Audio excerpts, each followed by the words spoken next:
At the emergency entrance to Sarajevo State Hospital, any arrival is met with the instincts of 23 months of siege. Yet these days, patients like 9-year-old Tarik Viteskic aren't wounded. He's cut his leg on a playground.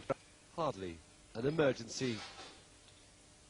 Tarik's been to the hospital before, 3 times before, with shrapnel wounds. Then they had to save his life. Now, they just have to save his pride. In the operating theatres, the pace has also eased. For almost 2 years, they prayed for an end to the shelling, prayed for time. Now they've got it. Time for secondary operations, time to heal the wounds of war. For Chief Surgeon Abdullah Nakash, every day is a victory. Not only has his hospital survived, it survived with men and women like Ranko Chovic and Željko Knežević working alongside him.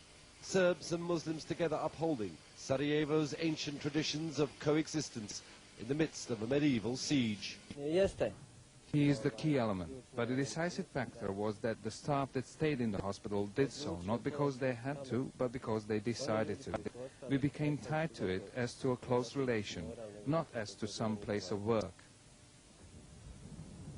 Some close relation. For 23 months, this was their reality. A hospital court in the center of the city, just a few hundred meters from Serb lines. Itself a prime target, so often they gave up counting long ago. It had been the hospital of the Yugoslav People's Army. In May 1992, that army left, but the hospital didn't die. Sarajevans kept it alive. Every day, the rush through the doors of emergency, the rush to stem blood, extract jagged metal, save life. They yearn for calm, for the guns to fall silent, but now that they have, it's unsettled them, confused them. I still can't believe this ceasefire is for real. I feel as if they are only regrouping. This immense silence makes me hallucinate. I dream of the sirens of ambulances.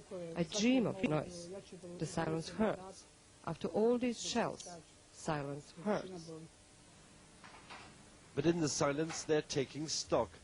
Dr. Bakir Nakash, the hospital's administrator, contemplating over 8,000 major operations. Proud of it, yet deeply concerned as to how they will rebuild and with what funds if the precarious lull turns to more permanent peace. A peace his brother, like all the staff, cannot yet grasp.